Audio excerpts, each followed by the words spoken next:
Yeah. Very good. Yes. Hello. Hi. Nice to Hello. hear. And so I was just telling to Alex and Vivita, so what's the idea and concept behind all this is to create some kind of meetings where photographers can share knowledge, learn from mistakes, and basically the original idea was that we can meet face to face outside, but in this period I have realized many people use these Zoom meetings and Zoom calls, and I thought, you know what, it's good to use this opportunity because you don't have to travel, it's easy, you can just connect from your home. So yeah, I do not know how many people were going to be there. So at the Meetup group in general, there was 12 people who marked as joining. Whether everybody will join or no, we're going to see. So yeah, that's how it is. Me and Vivita, we know already each other because we work together in property photography. This is what we do from morning till evening. It's literally till evening because yesterday, at least I finished work at midnight. So. Oh my God. But, You're crazy. and you, when did you finish yesterday? Me? Yeah, Oh, you, yeah, Vivi. I don't remember actually. The days are running so fast. I don't remember what I ate yesterday even. All right, I understand. Yeah, but I think this is interesting way to connect with other professionals in this way, and then we can share some knowledge and insight. So what we're going to do, we're just going to wait for everybody for a few minutes longer because I know everybody usually likes to come with a slideshow, but we have more and more people joining in. So this is a kind of a trial version, and we'll see how it goes. If anything is not going according to the plan, so do apologize. And if you have any after this meeting, if you have any suggestions or advices how to improve this, whether it's content-wise, whether it's how we interact with each other, whether we give each other more time to speak, because I believe we have good professionals here, and we each of us can learn from each other. Yeah. So maybe whilst we are here, maybe Vivid, you can say a few words, and now we're gonna then ask each of you to say a few words about yourself, like maybe 5 minutes. Not necessary you need to talk about what you do in terms of photography, but just general insight. Like, for example, I will give you sample how to do it. My name is Peter. I'm from Latvia. I came to UK in 2008 and decided that it's boring there and there's not much opportunities to do anymore. And I wanted always to do something more. And all of my friends there was like a little bit slow and they never wanted to do anything. I said, that's the best time to travel because I finished my college and the work that I was working was basically they closed the company because there was the recession at the time. And I thought, you know what, if I don't go to travel somewhere for work now, I will never going to do it. So I end up here in London buying two-way ticket to come here to check it out and to go back, but I never returned. So I'm here already maybe 11 years or 12 years already. So that's about me. So maybe Vivita. Yeah, my name is Vivita.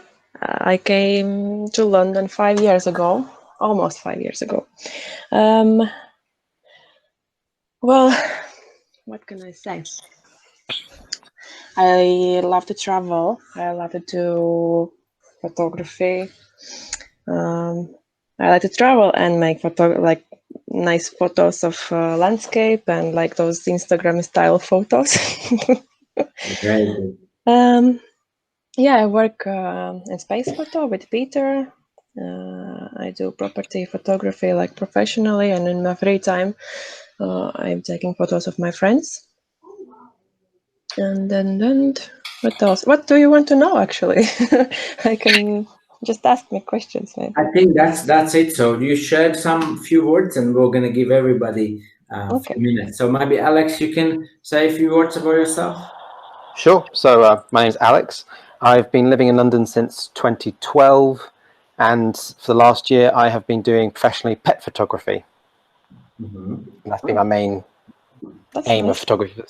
Yeah, it's nice, but it's also slow at the moment. So finding other opportunities is also nice. Yeah. Yeah. And Martin? Hi, I'm Martin. I normally do lots of food and drink photography, which also includes interiors. I just got in touch with Peter because I realised that obviously restaurants and bars, the current climate, are in a bit of a serious problem, and I think I needed to try and find a new avenue for revenue. So yeah, I've never really done property photography. I've done interior photography for lots of restaurants and bars, which I think is quite similar. So hopefully I can sort of translate those skills and start doing or learn more about property photography. So yeah, that's why I'm here. Very good, very good. And now let's move to Perry. Oh, hi, good evening. I don't know if you can hear me. Yes. Yeah. Yes. Hi. I'm fairly new to photography. I've done a few courses in photography. My main job is I work in CCTV. I work for Hammersmith and Fulham Council. Last year I bought myself 2 very expensive cameras. Basically, I just want to learn how to do interior photographies, estate photographies, property photographies. I've tried a bit of fashion photography, but it's not really my kind of thing. You know what I mean? I just want to. Yeah, I understand. It's Yeah. not everybody's cup of tea, yeah. No. It's like too much talking, too much this, too much that, which is cool. But, I want to try other areas as well. Thank you. All right, thank you, Perry. I do understand your point. I do feel the same way. I prefer to take pictures of not moving objects like houses and some objects that doesn't talk in front of you. There's a lot of discussions and hard to get to the result in the house. You stage it, you move things around, you do the picture, and it's done. That's it. David, you have microphone off. You just have to There you go. How's that? Yeah. Hi, everybody. So I'm specifically interested in online photography, so 360 photography. So I thought this was quite a good opportune moment to come and learn a bit more about it. I've just bought a 360 camera, so and the various things that go with it. And I think it's a really good time for this type of technology. If you think about what's going on now and the fact that people can't actually go anywhere, they've been struggling to view properties, then anything that helps people get a better idea of the interior of a building is going to be something that I think is in demand. Historically, I've been a project manager in the city. And for one reason or another, I've kind of fallen out of love with it. I don't really want to go and work in London, in central London, which meant for me 2.5 to 3 hours a day on a train anymore, particularly in a pandemic when I'm kind of nose to armpit with thousands of other people getting there and back. So anything that I think is a good job for the future is going to be of interest. So I'm here to learn more, basically. Thank you, David, and you have a very good point. You mentioned the 360 industry and 360 cameras. So yes, we do also here at SpacePhoto we do property photography, but we also do 360 virtual tours with Matterport. And we have every day we have properties we have to scan. So at this current moment, we are actually looking into investing in another camera, simply because the one camera that we have is always taken and always out on the jobs, and we just have to we are a little bit stuck with the jobs. So your investment is very good investment. May I ask, what is the camera that you bought? I bought an Insta360. Very good. It's one of the best ones from those type of cameras. Yeah, I kind of looked at it for quite a long time, and I saw the Matterport, and Matterport is very good, and it produces a really nice looking end product. But I think I wanted something that was a little more flexible and could interact with other software. So hence why I went with that. But Yeah, and also the thing is you can use the Insta360 camera with Matterport app, and I have done it as well. And if you want, I can even give you later on a sample so you can see the quality difference between Matterport and Insta, because I have both of those cameras. Okay. In terms of virtual tours, Insta360 camera is good because you can provide the service as a virtual tour. But in comparison to quality, I would not say that it is the same quality. So I will put this way. So we have clients who are actually inquiring Matterport 360 tours, but also on a side they request a standard photography with a digital camera. So what happens? We have more control over light, and the sharpness is different, and the quality is higher. So even let's say Matterport camera is high definition quality, it's not close to manually doing the pictures ourselves. And Insta360 would be even one step down. So in terms of quality, you would not be able to sell your service as a quality service, but you would be able to sell it as, because clients, not the clients, the estate agents, they need 360 tours because of the restrictions. That's first thing. The government encourages that to everybody. That means that before, when we were offering to everybody 360 tours, nobody wanted to even hear about us. It was just going past their ears. Now, when we give this information, they listen. Now that's what it is. So you can combine, you can say, look, I'm going to do property photography, but I also am going to give you with each property photography a 360 tour. So the images they will use for listing, but virtual tour they will use for like a sales negotiation. Yeah, and also the Insta360 doesn't really take much to capture. It's not that difficult to work with it if you use Matterport software, because all the manual work is taken off, because you just go with the software. If you then use, let's say you can use Insta360, but then upload on a web, how you call it, web platforms that allow you to stitch together those panoramas. And one such platform is iSpy360. You can write it down if you want. Yeah, that's the one I'd seen actually. That's the one I was looking at. It's fairly cheap, and you can use that. But just looking to Matterport, whether that will not going to give you a better value for time. I say now to our staff that we work, and I say this: look, I understand that many people, even agents, can say, look, but this job is easy. I can do it myself. Why do you charge this amount? Look, we do not charge because it's easy or hard. We charge because we are doing it and it's our time.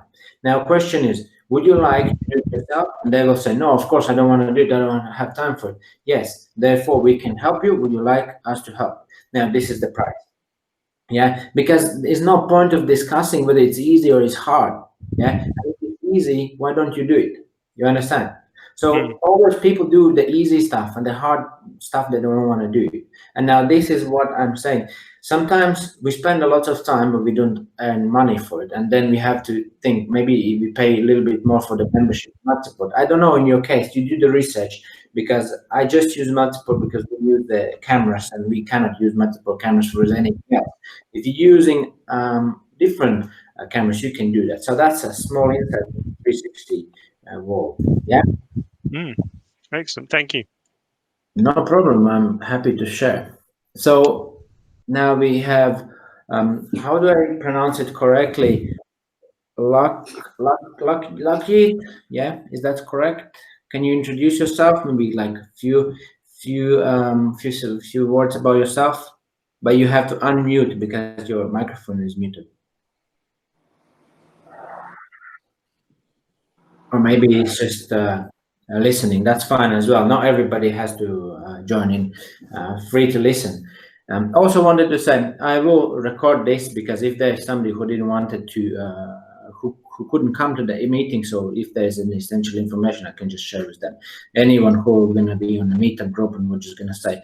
And even for the next meetings that I'm planning to do, if for whatever reason you're out on the jobs or whatever, just drop me an email and I can share you the link, because there may be some information that is valuable to you. Yeah. So let's go into the the plan that we have today, and I will explain why do I do these meetings first of all, yeah, and why I came up with this idea. Originally, I started to build this company, which is called SpacePhoto, and I do believe that you're running your own company, so maybe want to start, and that's why you join. That's why you join here. I was doing it through your friends, you know, joining with one friend, with another friend, with another friend. But as you grow, you end up in a situation where you see, look, we need more people to do more work, yeah, and that means you need more professionals. And how do you connect to more professionals? And the best way, I do believe, is actually meeting in such a way as we do now, sharing the information and find ways of collaboration. So let's say if you find that it's good for you between yourselves to make some kind of a collaboration, maybe one is covering one area and the other is covering another area, or maybe one has a 360 camera and the other one has only, I don't know, whatever camera, so you can partner together. And the same way, I also look here if there is somebody that we could partner up, because we have work and we need people who are actually looking to work. So, and from your point of view as coming to these meetings, I do also believe there is great value. If I would want to do something, and let's say this is the property photography, and if I come to a meeting and then actually I can have some job out of it and I can earn some money out of it, I think it's a win-win situation for everybody.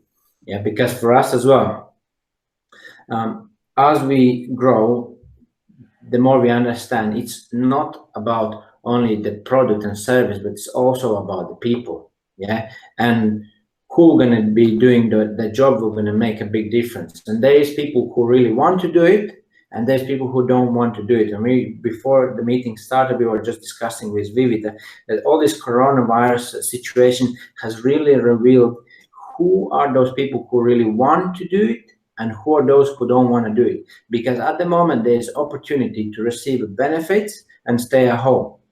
Yeah, and there are people who said, let's use this opportunity, let's stay at home. But what will happen when this coronavirus finishes and when there's no more benefits? All of a sudden, they are at the 0 point and they have to start to think what to do.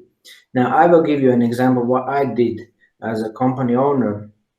We also received the benefit to pay 80% wages to full-time staff, yeah, which is the furlough scheme or how you call it, yeah, and that's what we were doing. So of course I could be just staying and doing nothing and getting 80% of the wage, but what will happen when the coronavirus ends? Nothing, because I would be from ground zero. Now I use this time, I cannot go out in the field and actually do work, but I can actually plan and organize and educate myself and move forward. And when all this finishes, we'll have better knowledge, more clients, and we're going to have already something that is working. So we'll no longer will need to start from zero.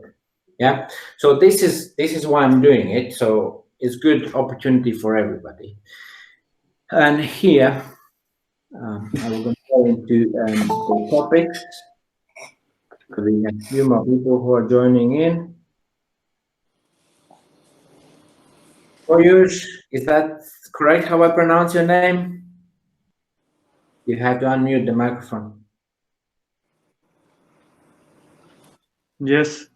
That's correct. That's correct. Yeah? Yeah. Maybe you can say a few words about yourself. We have done the introduction. You Okay. My name is Faiz. Basically, I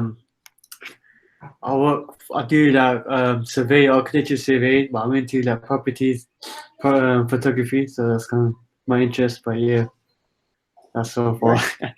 Very good, very good. So what makes you to do the shift from architecture to property photography? Why you decided to shift it?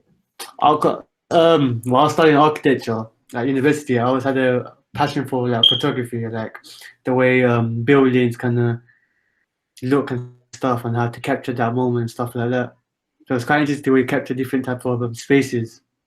All right, Yeah, all right. yeah. Yeah, very good. I'm going to give you a quick insight. So how I came to property photography? Yeah.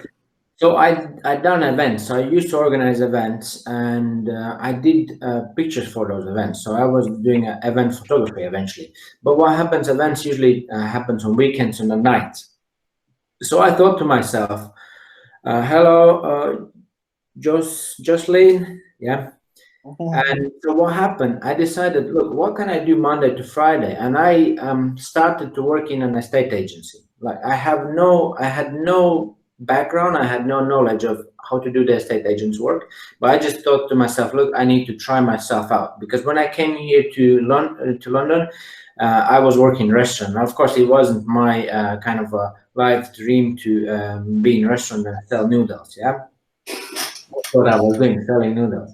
And I thought to myself, look, I want to do something. What can I do? When my grandma said, look, you have to become a pastor. And I thought to myself, you know, what pastors does? Pastors preach. So what they do, they speak. Okay, so I could sell. What can I do with speaking? I could sell. So what could I sell? I would like to sell something important.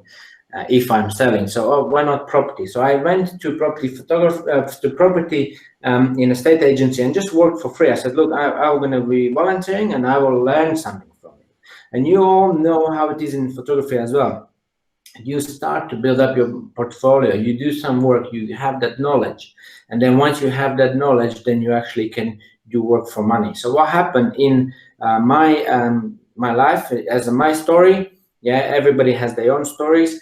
My story was, I went in a estate agency. They taught me how to do the pictures, and then I realized this estate agency, all this industry is not for me. I didn't like it. So then I thought to myself, look, I was doing the event photography as a hobby, and now I know a little bit about the estate agency work. Now, how can I combine all this together and start making a living from this? So I did come up with an idea to do property photography without any property photography knowledge at all at that time when I started. But again, so what did I do? And you all know this drill, yeah? When you start with something new, there's two things. You sell your knowledge for money, or another option is you pay money to get the knowledge. But I was a little bit smarter. So I said I went to a local estate agency next to my house, and I said, look, guys, my name is Peter. I have event photography background, and I want to do photography free of charge. Of course, nobody can compete with free of charge, but I do not know how to do it. Now, I look at this, that is a free training from estate agents to me, and an opportunity to access properties where I can train. Of course, it was embarrassing in the beginning. So what happened? I go to an estate agency. And I say, look, my name is Peter. I came here. Do you have any work? I would like to do property photography. And they say no. So you go out from a estate agency, you feel like, they rejected me. Okay, I go to the next estate agency and I ask again, look, I'm Peter. I want to do some photography work. My background is events. Do you need some work? They say no. I say, I do free of charge. They say no. Then I go to the next one. They again say no. Then I go to the next one. They again say no. Now 4 times they rejected me already. On the fifth estate agency, I come in, and the guy actually smiled, and he looks at me, and he actually started to joke. And I was like, okay, let's joke. And then we kind of established some conversation, and he said, yeah, no problem. But he actually thought that I am one of his tenants. But what happens? Sometimes not with the first shot you get into the, how you call it, the bullseye, yeah? But you have to do a little bit of practicing. So then I started to do the work, and once I revisited one property 5 times. You know how embarrassing it is to revisit 5 times a property? So I go there, I send them the work, and they say, oh, it's not good enough. So I say, oh, sorry, I apologize for this. Okay, now, no problem. You know, I can revisit. So I go and revisit, and they say, again, something's wrong. So I apologize again. They send me, they again call and say, again, there is something wrong. So I go again. And at the 5th time, I was embarrassed to apologize. Can you imagine? To apologize. I told this just 5 times. It's already a lot, yeah? So I felt embarrassed. But one thing, I learned something from it, and this is what I'm selling to clients now. I'm selling the knowledge and the skills that I have and therefore we do property photography at this moment. So at the moment we do maybe 3,000 property visits a year. So, but that's not one person. Yeah, that's why I'm saying. And the market is big, so there is work for everybody. There is no really competition. And if you are in one side of a city and I'm in another side of a city, you will probably be more competitive than me, because for me to travel 1 hour or 2 hours in one way and 2 hours back, I need to charge that in my fee. But also, whilst I was doing this, I met one photographer at the property, and he actually told, look, you know what? You want? I'm going to give you one job a day. I was like, okay. So I do my jobs, plus he gives me one job a day. That's better. I have at least some start. So I took that one job a day, and all of a sudden, I live in SE, Southeast London, and he started giving me jobs in North London. I was like, look, I thought to myself, I'll do property photography just next to my house. You know, I was just going to do that. I would be living a good life. No, it doesn't happen like this. So he started to give me the jobs, and I thought to myself, look, I can take the jobs in North London, in East London, in West London, wherever he sends me, or I can just say no and do nothing. So, of course, I would do rather something than nothing.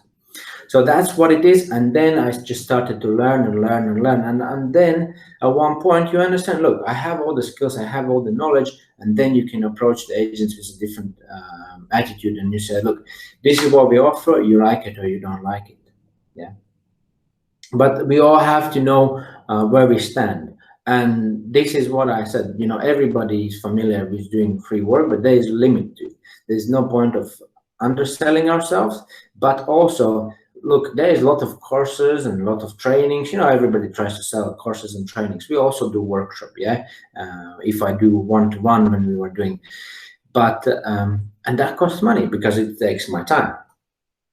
But what happens if you actually go and do the job and they say what they like and they don't like? You actually learn for free. So instead of you paying somebody to teach you, they actually teach you for free. Now, I use this approach. I'm not sure whether that will help you or no, but one tip I can give you for sure: estate agents always want cheap. Yeah. So estate David is smiling and shaking. Yeah. Yeah, it's always cheap. So what I'm going to tell, they're some of the cheapest people you'll ever meet. Genuinely, yeah. If they can cut a corner, they will. I've dealt with them before, but yeah. Now this is another factor that we're gonna touch a little bit later. Yeah. Now, here I have a question. Should photographers visit property now? Yes or no? Now, during this coronavirus situation. Now, we visit properties at this current stage. Yeah. I do respect people who say they don't want to do it, and I do understand people are paid for not working as well, and there's no point of doing it. But like I said, if we do not do anything now, when this is over, we'll start from zero. At least we're going to build up the momentum now, and it's good time to establish relationships, good relationship with new clients. We have I even had Savills Auctions asking about 3D virtual tours for their auctions. Yeah.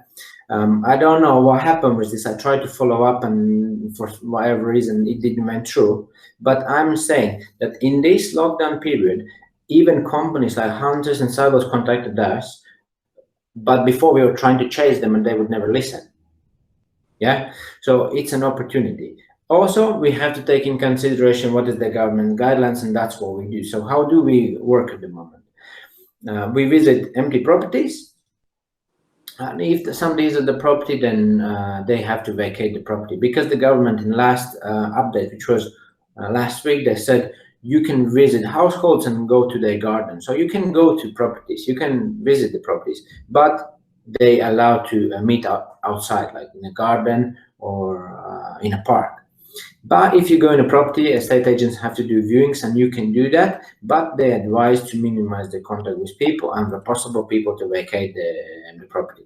Yeah, and that's what we do, and I do believe in 3 weeks it will going to be over, and then they will allow also to go into houses. And I have many agents asking, can you do property photography? And one of the guys, we're gonna, let's say the tenant, we're going to stay in just one room. Yeah, at the moment, look, if there is a good client and if, you know, it's reasonable, you can discuss this and you still keep the social distancing and it's fine. But usually nothing happens according to the plan. They will say anything just to get whatever they want, and then when you're going to need to chase after the invoice or whatever, it will be a different story. Yeah. So everything what they say it's true, and there is not a really good fame for the estate agents, and probably if you are working with them you will come across this, but you just have to filter it through. And therefore we have those guidelines that we stick to it, and there may be exceptions, of course. Yeah. But that you have to make a decision yourself, because estate agents are encouraged to do the viewings. Yeah, and all the tradesmen, like we are the tradesmen who help all this industry, we also are encouraged to do the work. Yeah, and if we cannot do the work when property is empty, then from what government says, we can actually go and visit the properties. But where possible, they advise to have the properties empty. So that's why I'm saying, where possible, keep it empty. And, you know, if a landlord wants to have their house sold, you will say, look, I will going to come in your property and do the shot, and maybe it will take 1 hour, maybe 1.5. Yeah, and then, you know, you can just go to a park. Is that all right? And they will say yes, because they want you to actually do those images. Yeah. So that is at the moment what we do, but, you know, everybody makes their own decision. So this is only my experience, and this is how we work at the moment. Now, I wanted to ask, is any of you at the moment doing any property visits? Nobody? No. All right. Vivita is doing. Maybe Vivita can share some how the things are going in reality.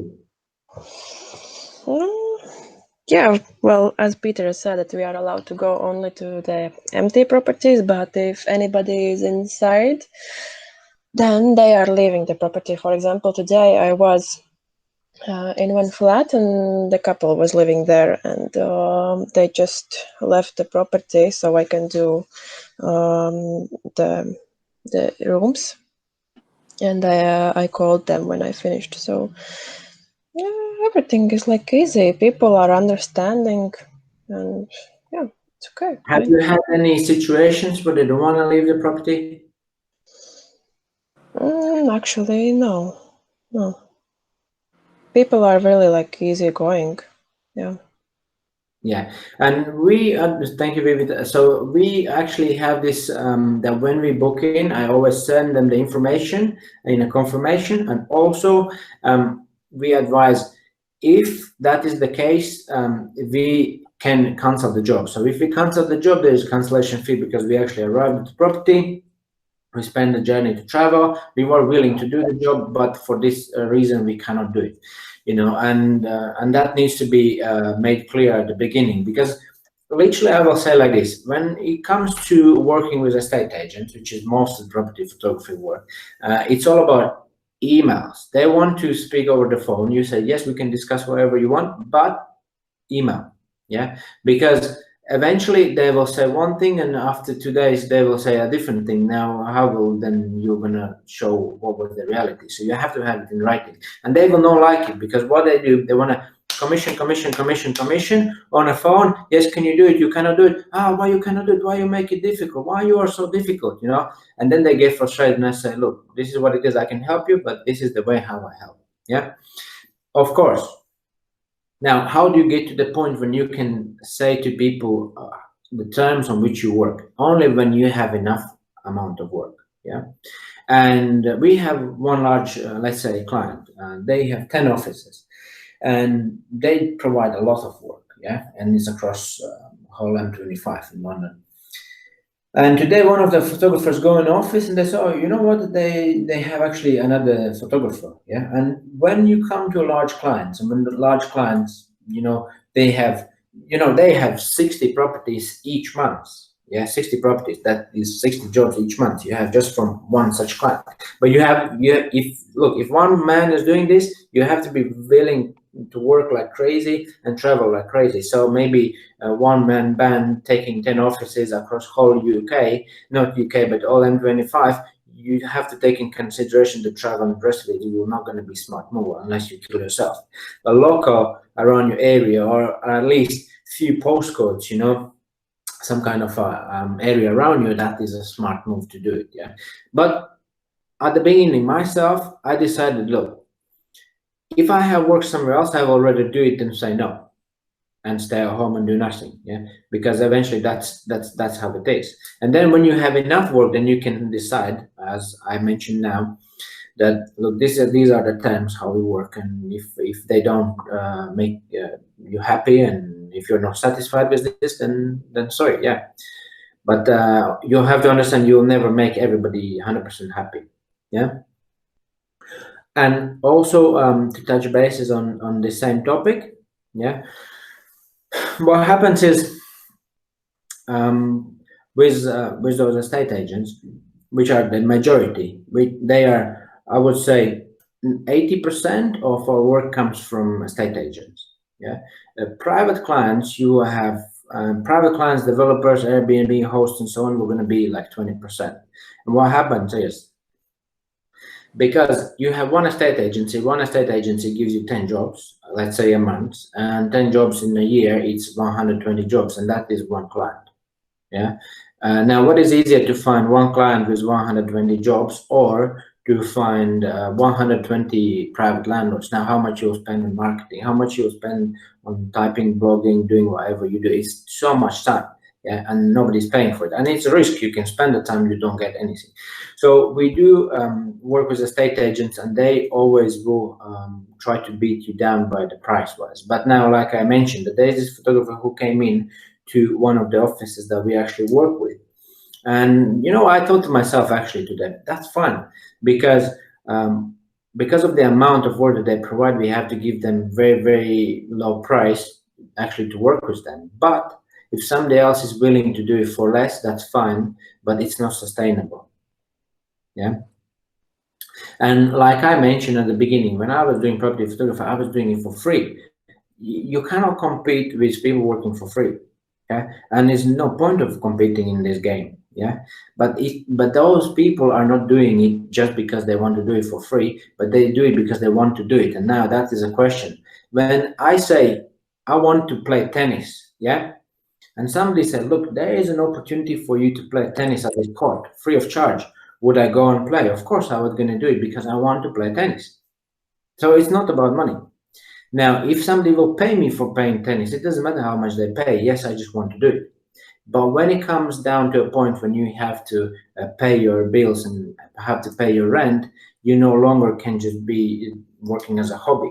Yeah, so therefore there will always be somebody who's going to say, look, but I have somebody who can do it for less. And I had a client just like this in terms of virtual tours, and he said, you know what do you charge for these floor plans extra? Because I have somebody who don't charge for them. As simple as that. May I ask, what is the reason why you are not using them? Because they sound like a better option for you. Look, they do it for free. What do you want me to do? To compete and maybe even to pay you money? There's no competition here. and then they come back to you and they say, yes, but he's on a holiday, or he's not reliable, he's blah, blah, blah. And say, okay, yes, but I'm available. Would you like my services? Now, that's it. That is a situation where you know who you are, you know the quality you provide, and you can stand for yourself. Then you can say your terms, but how do you get to the point you actually have to do it something? So therefore there will always be somebody who is doing for free. So it's not a competition about this. It's a competition about whether you know that you're doing good work and whether you know that you're competitive in the market. These are the two things. And if you know these two things, then it is a healthy place to be. And the beginning, everybody will have a beginning where they may try to get some work better than no work. Yeah. Okay, so let's go to a next point. So create a system-based approach for generating more work. So how do we generate more work? I will share from my experience. So what it is, like I mentioned, we at the beginning were going face-to-face in estate agencies. That's one of the ways how you can do it. The second way is send them an email. I have found out from my own experience, if you send 1,000 emails, one will be successful. Yeah. So I'm not saying that it's an easy way to, it's an easy scheme how to get rich quick, but I'm just saying the honest, the truth, how it is. Yeah. But if it's one client who works with you for years, it's a win-win situation. If it's a landlord who just orders one job and disappears, then of course it's not. The third thing is, what we have done it is we have sent the letters to the post, like you receive from estate agencies, always letters. Yeah. Then the fourth thing we have done, we have paid Google advertisements, but they cost quite a lot. And at the beginning, I wouldn't recommend to spend so much money, but I think Google advertisements is the most efficient way to do it. But it's like a bidding. So now, if I will put an advertisement, you put an advertisement, your budget will be 500, mine will be 600, mine will going to be always on the top because I'll pay more per click. Yeah. So the more people click, the more they eat my money off. But that's what it is. And then I look at it this way. In Google advertisement, I look this way. If I, let's say, spend, for example, £2,000 on Google advertisement a month, and if Google advertisement generates me £2,000 a month, that means I have free advertisement. But that free advertisement will going to give me what? A client that I don't need to advertise anymore, and he'll going to provide a further income in the years to come. If you want to do it for a longer period of time, look, if you don't want to invest, and if you don't want to do this, know your thing. There is ways how to work with companies who provide already this service. Yeah, do freelance work. We look for freelancers. Can do freelance work for us. There is another photography company says, I'm not promoting only SpacePhoto. I'm saying there is this opportunity, and also there is opportunity to go direct in estate agencies and work as an employed person in a state agency. We have worked with Morgan Randall, quite big, and they employ people. You can go and Deed or Read or something where you can check the vacancies that they have. But there is one downside with this. They will want to make you run, and because the more you do in that time that they have allocated for your work, the cheaper you are. So basically, they're just going to make you run, and you're going to do everything: the editing, the organizing, and so on. But you always will be the bad person, because always, if agent hasn't arranged something, they'll say, "Oh, the photographer didn't do it, or the pictures weren't enough, or whatever." That is from that point of view. But look, there is opportunities. I'm just saying, look, there's opportunity to do yourself, there's opportunity to do freelance, and there's opportunity to work full-time for state agencies or for photography companies. Yeah? So these are the options that everybody has, and these are the advertisement options that we use. And the best option for myself, I can tell you, it is Google. But at this stage, when we are in the market already 5-6 years, so when you do it for a long time, for a long time, people just refer you. Yeah, so when you do a good job, they just tell somebody else, and so, but it takes time to build up. Yeah, and I can guarantee that some of you are doing. I don't know. I see Martin's work. He works very good in like food photography and all this. Yeah, and I was gonna go in this industry, and I was gonna be like complete beginner and do probably nothing. Yeah, but Martin has already clients. People know him. He has portfolio. He knows the drill and so on. When I go to property, if I have 3 properties a day, it's an easy day for me. Yeah, it's not a difficult job.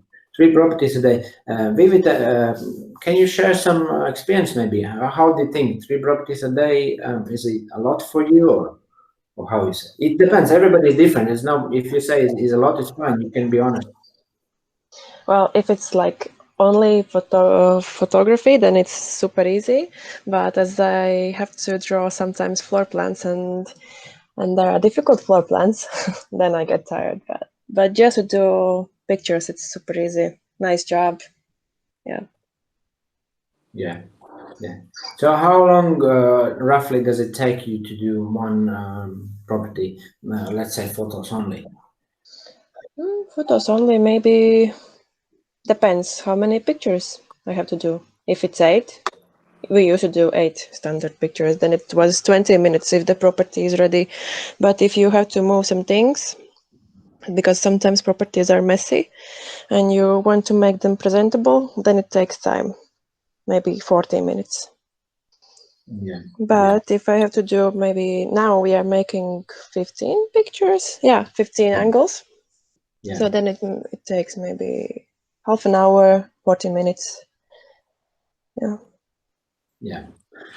So 3 properties a day. It's if you even do photos and floor plan on average, I would say 1.5 hour in property.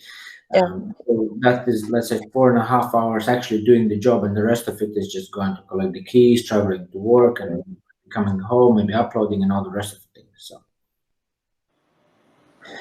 So if you do photos and floor plan, how long does it take for you usually on average?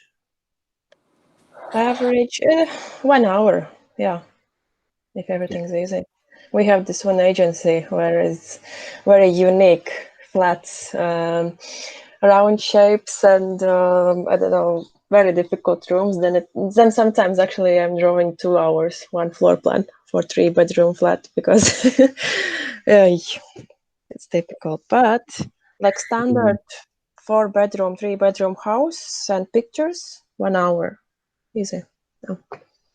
Yeah, so properties come in different shapes and sizes, and what I wanted to say, you have to be ready for everything. Yeah, when you only work in one specific area, then you may know what is around there. But we have all sorts of clients, and we have one client where Vivit actually was going, and she's going there, and it's a, I think, 2-bedroom flat. But in 2-bedroom flat, you have a swimming pool, and you have cinema room. Yeah, and you have all the rest of the things in split levels and the rest of the thing. It is complicated, and you just, if I will say to anybody, it's a 2-bedroom flat, photos floor plan for you tomorrow, everybody's like, yeah, it's easy.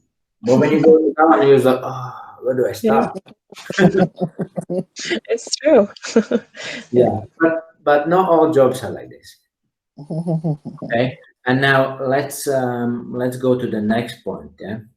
If you will have any questions, we're going to have questions and answer session. You'll be able to ask those directly, and I will be able to answer. Yeah. And the one thing that we are not really that we are not usually using, or we are not used to do it, is phone calls. Yeah, so direct calling to an estate agencies and saying, look, we offer the service, are you interested? We haven't done it. I'm not saying it's not working, I just don't have any data on this. Yeah. So if you want to give it a try, you can do that. Maybe any of you have any maybe experience with calling estate agencies and looking for work? All right. Yeah. If you have, then maybe next time you can share it. Yeah. So we can then see how it goes, whether it's a good approach or not. So I want to be this as a place where we can learn from each other as well. Yeah. And also how to create a system-based approach to generating more work. Very, very important is to make a calendar, to make tasks. Yeah, I know that from my own experience that I have been doing everything before how I feel, but the more you go and the more you move forward, you have to understand, look, you have to put some deadlines. If you don't do it, you'll never achieve it. Yeah, and I have a cousin who said very, very good suggestion, may I say that? So he said, look, in summer, at school you have to finish that kind of a summer final, I don't know, work to submit to school, at least back home where I was. And the summer holidays are 3 months, so they give you 3 months to finish the work. And at the end of those 3 months, you actually are completing the job maybe in the last day or in the last few days. So you don't need 3 months to do it, where you can do it in 2 days. And sometimes also people say, I need to work 8-hour working day to achieve my goals. And everybody, if everywhere you go, there is 8-hour working day. Now my question is, do you really believe that everybody needs the same amount of time, which is 8 hours, to actually achieve whatever they want to achieve? No. If you will set a task to do it in the next 2 hours, you're going to do it in the next 2 hours. If you were going to set a task, wake up tomorrow and just go to that estate agency, or maybe send this email, or maybe make a phone call, then you have to do it and you'll do it. But if you'll say in a month's time, then you're just going to do it in the last day, and you're going to take 1 month to do what you can do in 1 hour. Yeah. So calendar tasks, very important. That is the way how to move forward. At least I do that, and we practice this with our team as well, and I see it brings good results. And yeah, at the beginning, when I decided to go and look for estate agencies, it is just go and do it. The more you think about it, the less you want to do it. Yeah. Okay, the next point is how to do less and get more. Easier projects run right under the nose. Yeah.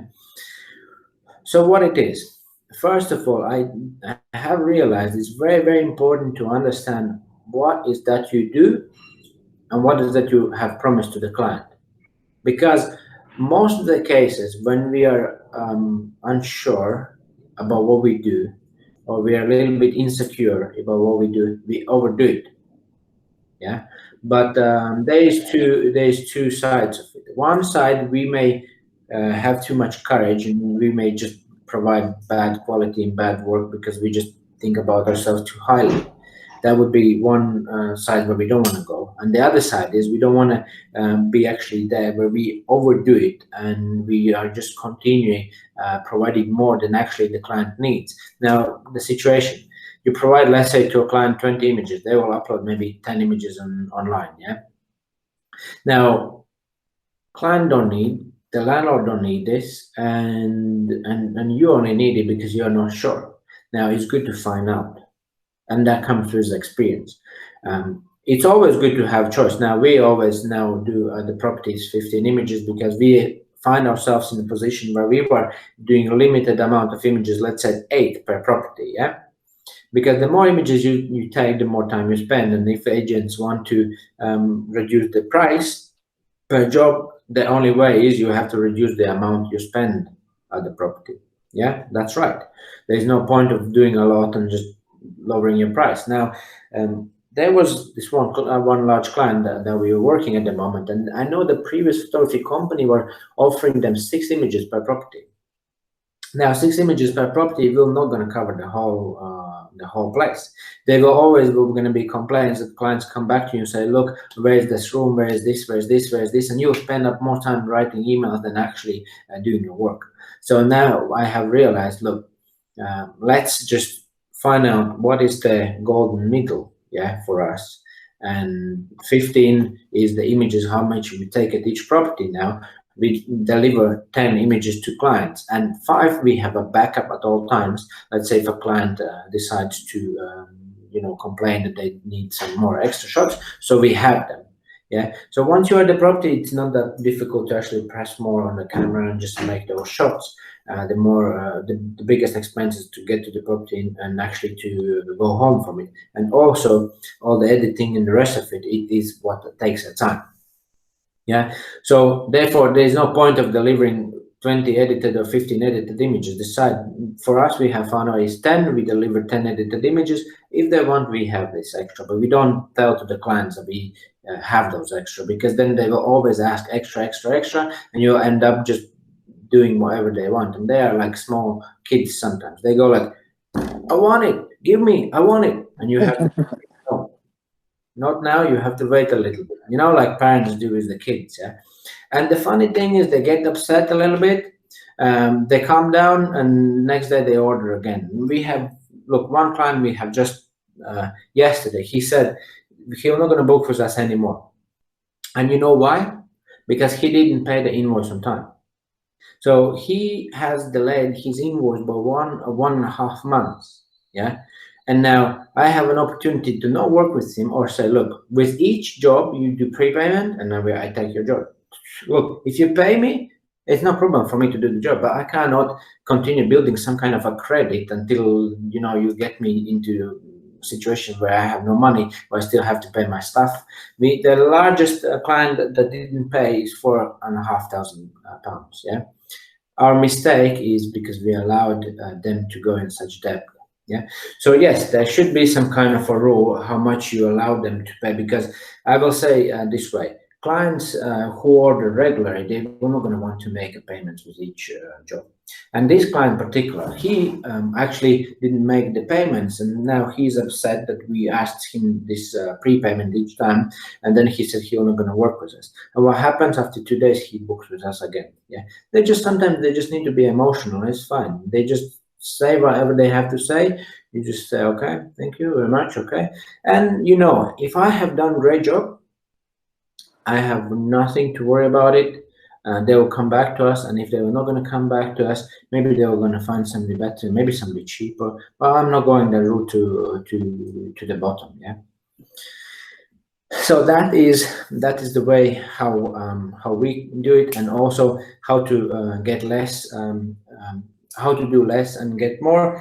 It is also to try to provide more services than you can in one go, because the biggest time is actually to get to the property and from the property, not actually the job itself. Like Vivita was mentioning, 1.5 hours on a property, but sometimes it's half an hour to the property, to the agency, from agency to property, another half an hour, then back to the agency, return the keys, then back home, and all this. It's maybe the same or maybe even more time. Yeah. So what happens is, if you actually are at the property, now you can do what? You can do photos, fine. You can do 360, as David was saying, he has this 360 camera, very good. You can do energy performance certificates, but you have to go and do a certificate on this. We have done it, so we do it, and so you can package it up a little bit, yeah. And then you can do this, how we offer to our clients decluttering as well. So if they want us to declutter the property and move things around, before we were doing this for free, but it's no point of doing it for free. If they want it, look, it's like this: you want to make the property presentable, you can do it. You want me to make the property presentable, I'm going to do it. There is no point of being stubborn and being lazy. Look, to not misunderstand, if there is bin in front of your camera, just remove that bin. Externals, you just roll it and roll it back, and it's easy as that. But I'm talking about, you know, large amount of items in bathrooms, the bottles and all the rest of it, small things and everything. Now what we do, you know, let's say you do a photography of a model, yeah, and she has like a hair sticking out this way. Now you're not going to just go and take a picture like this and say, look, oh, you have to sort out your own hair. No, you're going to go like, look, you know, just put it down, but you're not going to make a very nice haircut or whatever. Now, if you want to do that, there's home staging companies who stage up the properties, or you can do whatever you want, and I'm going to do my part. So what we do, we actually have three rules. So if you go to the property, you go in a room, you go once, take something out, 2 times take something out, 3 times take something out, but then no more. And that would be classed in just organizing. Maybe, you know, opening the blinds and all these things. That's what we do. Not at the moment, because it's coronavirus and we do not touch items at the property. Yeah, because look, one of the things that Boris Johnson said, he said that try to avoid a situation where we go from property to property to property, like changing households in short amounts of time. So let's say, if I'm not sure, let's say I don't have virus, some tenant has it, so I touch their stuff, I go to the next property, I go to the next property, so I actually spread it everywhere. Yeah. So at this moment, we just don't touch it, we just shoot it as it is. And yes, sometimes there's toilet paper in front of the bath or these kind of things. Yeah. So it's not nice, and we will just going to remove it in normal circumstances. And now, look, if it's something that you can do it, wash your hands and do it, yeah. But we, at the moment, we advise to our clients that we'll shoot it as it is. Yeah. So by saying this, we offer them this decluttering as extra charge. So because before we were doing it for free, now we do it for extra charge. So decluttering, they have to pay us. Yeah. If they want floor plan, they have to pay us. If they want the energy certificate, they have to pay us. And also we now have this option that we give them choice of images. Yeah. So if I go there and I choose the best angle, so I don't have to focus on capturing everything, as long as I have the widest angles that you can actually see most of the property. Yeah. Fine. Very good. So 15 images I do, and it is the photographer's choice. But they have an opportunity, and they don't have a choice which 10 images they will receive. We will basically deliver them based on our personal decision. But if client wants to make the choice before editing, now remember this: you upload the images, you send to the client, you have to put the watermark because otherwise they can use the images. Then you have to export it, then you have to send them, then they will have to choose, then they will have questions, then you will email back and forth, then you will edit, then you will send it back. Now there is admin cost involved. Yeah, so therefore taking 25 images takes more time, and also all the admin and everything else takes more time. Therefore we offer this as an extra charge. And that means that we can, in one visit, we can actually have few products and package it together, which means you have to do fewer lesser of running around, and you can actually earn more per property. Or we have photo sessions where we offer lifestyle shots, and we offer the wide angle images, and also we charge for this extra, but then we spend a little bit more time. And that's more like a quality option, which is more for Airbnb clients and for developers. Yeah. So that would be the option: how to do less and get more. Yeah, because the biggest expense is actually the traveling,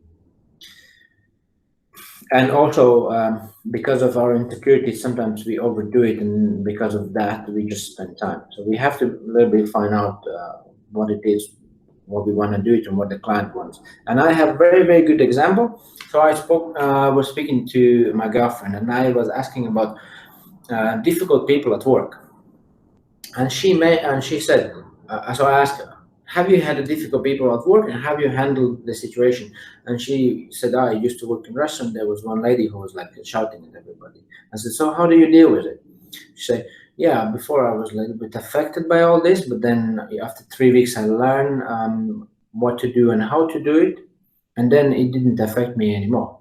Now what happens? Because she just said, I just realized that this lady, she's just the personality is like this. Now, if you understand the estate agent's personality is always to negotiate, you don't have to take offense when they try to negotiate the price. Yeah, and when they try to ask you more for less, it's just what they do. Yeah, but now, if you do not know what you deliver, what kind of quality and what kind of work you have to deliver, you're going to be affected by this, and you're going to be you'll be doubting yourself. You'll be overdoing it and not charging for it. And actually, that is how actually you do more, but actually get less. But we are now we are discussing how to do less and get more. Is actually finding out what exactly you need to do and deliver exactly what you need to do. Yeah, and then it is harder for them to manipulate people around. There's always people. You have to understand, estate agents are salespeople, and their job is to negotiate. Yeah, so you cannot expect that negotiator will not negotiate. That's what they do. Yeah, but we as a photographer sometimes want just to be appreciated. We have to understand they are negotiators, we are photographers, but we know who we are, we know what we do. So you can talk to me, I can say thank you, I listen to you, but this is how I deliver. Yeah. Okay. Now, maximize revenue for each project. So 2 ways: earn more and spend less. Yeah. So 2 ways: earn more and spend less. And what is that we spend the most time of it is, you name it, whether it's traveling, whether it is editing, whether it is something else, whether it's marketing. So all these things can be outsourced. Yeah.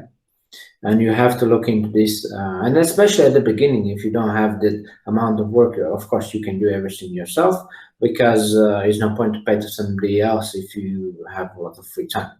But you have to understand, at some point you're going to come to this conclusion that you're going to say, look, I'm actually working crazy hours, but it's not generating any money. And in this way, you have to say, look, I have to increase the price. And then there will be clients who will leave you, and that's all right. Because you have to focus on those clients who want to pay, and don't focus on those who don't want to pay. Because when I started to work in property photography, I mentioned that I used to work with an estate agency and I provided free work for them. After they started to pay me, But I was still working in another job which was paying me money, and this was just a hobby, the property photography. But when I actually started with this property photography full time, and I had to pay my bills and taxes, I had to increase the price, and they left. So I took it a little bit to my heart, and I felt a little bit, you know, oh, they don't appreciate all what I was doing. But you know what? I learned from them. They gave me the knowledge, and that's what it is. And this is just a business transaction. Yeah.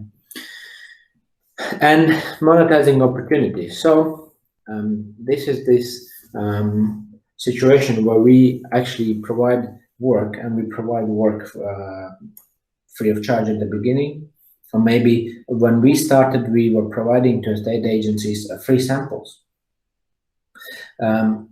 Because we didn't have portfolio, we didn't have a lot of experience in this, and we said, look, you know, we do free sample for you, and then you can decide. And you know how it is on the street when they sell these perfumes or whatever, they give something in your hand, and then they explain and they talk to you, and then you feel a little bit kind of insecure to say them, no, I don't want to buy it. You know, you feel like, oh, how it is, they spend so much time talking to me. Yeah. So, you know, we were doing this, but you have to realize that they try to take advantage of this, and we don't do it anymore. And now we just look, we send them portfolio, we have created a portfolio, and we say, this is what we do. Yeah. And when you can send them the portfolio, then you stop doing all the free work. So the faster, the sooner, the better you can do the portfolio. It is a good way to move forward and save time on losing the opportunities, because you actually are going around and doing things that they are not paid, and there are opportunities which will be paid. So you have to understand what is serious, what is not serious, and if they are serious, you're going to send them the samples. They'll say, okay, that's good quality. If they need any more extra information, feel free to ask and share them. Always just ask them if they need anything else, because they may always ask, but not necessarily go around and giving free jobs. But if you need to build up the portfolio, very good to do it. Where you were going to get empty properties, like who owns a few empty properties for people to come and trade? Nobody. Property in London is too expensive. And if somebody will say, look, I have an opportunity property where you can do pictures, just go and do it. You don't do it because of money, you do it for portfolio. Once you have the portfolio, then you can share with everybody else. And then you know how much time it will going to take you. Also, then you know what you can deliver, and then you're going to kind of have the feel about the industry and the rest of it, and then you have to do less of the things because of the insecurities, and most of the time people just overdo it. Yeah? Because we have to understand, if they pay for something, what it is, what they pay for. Yeah. And if you understand the industry, then it's very good. And then the next thing is what is very important on how we can convert the opportunities into money is when you have some conversations with clients, and when you have something, you just have to have some follow-up system. Yeah. You have to have it. You can just write notes, or you can do whatever. You can put tasks. But Google is very good opportunity. Google gives a lot of free tools. There is tasks, there is notes. I even have all this meeting that we are discussing. I have in this Google Keep, which are like notes. And I can actually write those notes whilst I'm doing my emails and my calendar. So I keep it on a side. And then you can say, look, this is the client that I need to follow up in whatever time. Because, you know, when you go to a position where you have hundreds of clients and hundreds of people, then you may have to look into like other systems that are available online, but you have to pay for them. But just keep it simple and follow up on conversation. And you know how I do it? I follow up even, you know, once a week, once a month, once in the 2 months, and I see what was this discussion with them. And if I say, oh, look, they say, oh, I will going to come back to you later. Don't wait for them to come back later. You are the first person who approach them. Yeah. So this is the key, to be honest. And also I can say there is many situations where you approach somebody, let's say on a Monday, and a Monday is a busy day, and on Monday I'm busy, everybody's busy. On Mondays, I usually finish work very late. You have emails coming from weekend, you have a lot of things to catch up, everybody came to work, everybody wants to do something, and you just rolling. Then we also do on Monday, we do meetings, yeah, for our staff, and it just finishes very late. So if you come on a Monday to me and say, look, I have this proposal, I say, what do you have? Something, don't have time. And that's it. Yeah. So you lost your opportunity, but it doesn't mean that I don't want to hear what you have, because maybe what you have is something good, but you just came in the wrong time. So come back. Maybe if Monday didn't work, come back on Tuesday. But in general, I would say Mondays and Fridays is not good days to go and look for opportunities. Yeah. Because Fridays people want to go home already, and Saturdays in the state agencies, we also work on Saturdays before the lockdown. Saturdays are also days when you can work, but most of the managers and all these people are not going to be in. They're going to be just people who are actually just admin working agents themselves. Yeah. So follow up is the key, and I'm not just saying this as I read it somewhere, because I have heard many people say this as well, but I have learned from myself that the same person approaching in different times may bring different results. First time no doesn't mean no. And then you have to find a way how to determine who is committed and who is not committed. So whether it is some kind of a booking form you have, or whether it is something else. Again, you want to use Google Forms. Google provides forms for free. Google has a lot of things there, a lot of tools, and you just have to find. It's called Google Forms, yeah. And you can use those forms, and then basically they were just gonna come in your Excel sheet, and that's how you can say, look, because they may ask a lot of questions, but eventually it may not lead to anything. And you can say, like, look, this is what it is. If you want, this is the price, and here's how you apply. And also, what I was going to say, it is very important to be straightforward with them in terms of pricing, because the more complicated you make pricing, the more harder it is to actually get those clients. And why I have asked to clients, why did you choose us? And they say, oh, your pricing is straightforward. Yeah, we have online shop where they can go to online shop and choose our services. Yeah, of course, online shop is for private clients, and private clients are like I said, only 20%. And the state agencies, you always will have special prices. All estate agents will have special prices, and then you have custom negotiations. The more work they do, the less they were going to pay to you. So not necessarily the largest clients are the best, especially if you're small and you're doing a small amount of work, because you have to remember two things. Large clients will pay small money, and they will always not pay invoices on time, always. Or they will have times that they will pay in 2 months or whatever. Yeah. So the smaller the companies, the faster they pay invoices also.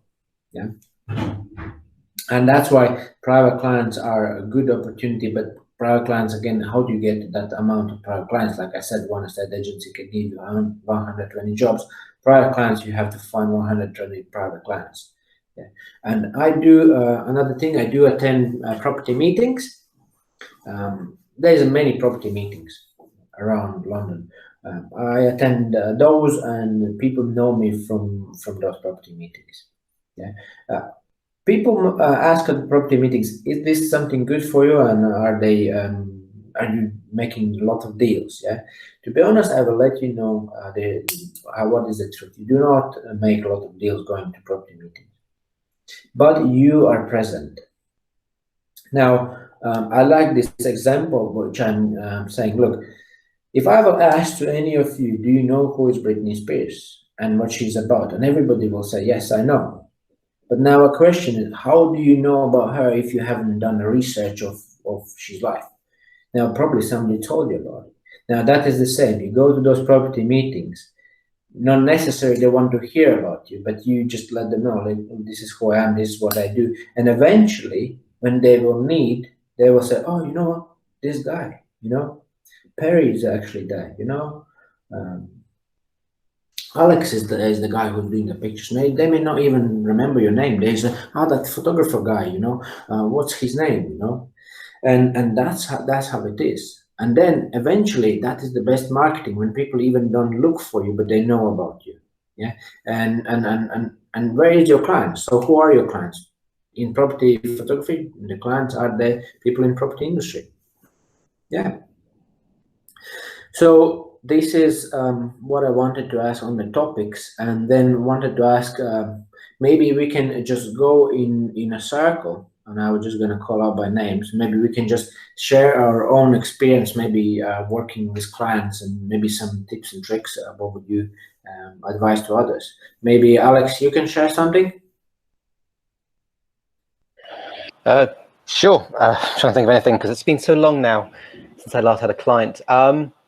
Most importantly is usually just keeping my cool. For the most part, it's, you know, anything can be stressful, and just trying to never let any stress show to the client has been so far the most important thing of showing. So yeah.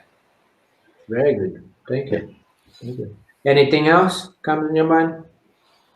I mean, the obvious ones of make sure every time before you leave your house, your camera is charged, you have your SD cards, you have any flash you might need charging, all the basic things that every time has been embarrassing when it hasn't been fully ready to go.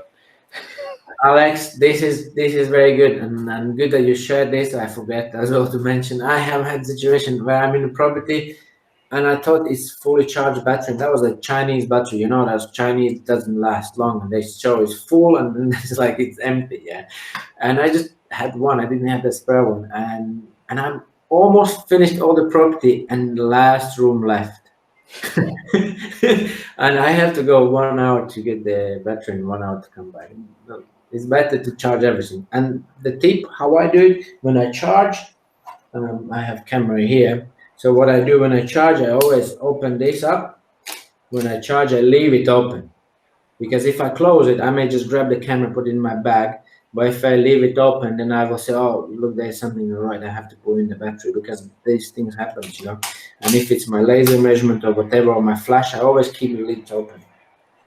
Yeah. Martin, maybe you have something that you can share with everybody.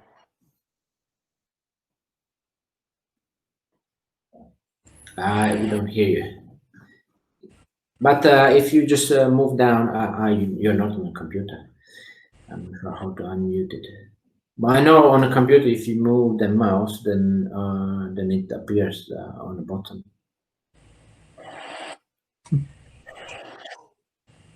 All right. If you have an opportunity to unmute, then you can do that. But we're gonna then ask Chess. Chess, what can you share some tips to all the people in the group? Chess, are you here? Yeah, I'm here. I would probably say it's not always the best thing to jump around the agents or the landlords. Let's say sometimes they want you to do extra stuff that is not supposed to be. So you have to know when you should say, sorry, it's not why I'm here. And that's probably quite difficult after a time. Maybe you can share some situation that you had. Yeah, actually, I had an agency. I did basically the pictures for them. I did external shot, and basically they had like 20 or 30 boxes in the front window with their booklets. Basically, those boxes are heavy, and they asked me if the box is going to be visible in a picture. So I said, obviously, yes. There's like 20 or 30 boxes, and the window is quite big. And yeah, so they wanted me to move all those boxes when I said, like, it's not really going to work out. I'm not here for the gym purposes. Yeah, it's a good point.